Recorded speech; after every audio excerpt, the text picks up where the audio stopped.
Okay, Ukraine is calling for more military help from Canada and other allies after another Russian airstrike.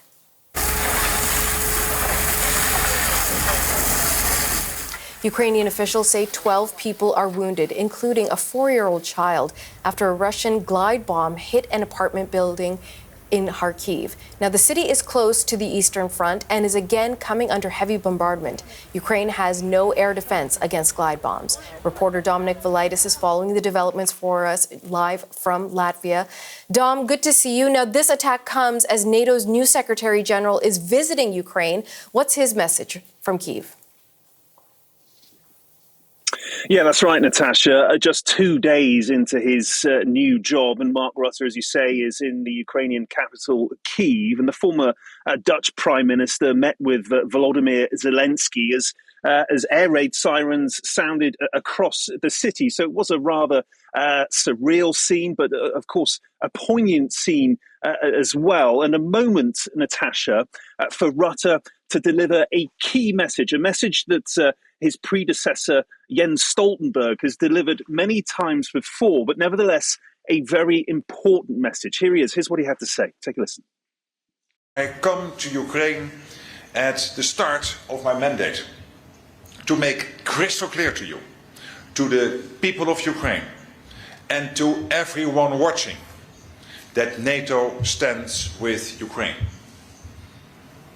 As the new NATO Secretary General, it is my priority and my privilege to take this support forward.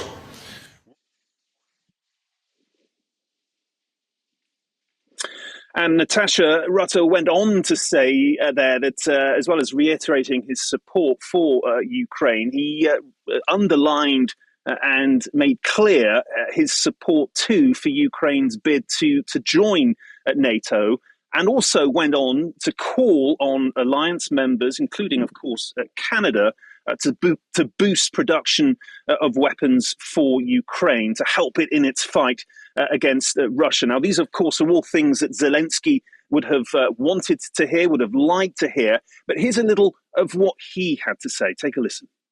Більше рішучості партнерів в нашому регіоні – це те, що потрібно, щоб покласти край російському терору. Ми будемо і надалі переконувати наших партнерів щодо необхідності збиття російських ракет і дронів. Ми розуміємо, що це складне рішення, але тим не менш ми дуже розраховуємо на обговорення цього рішення.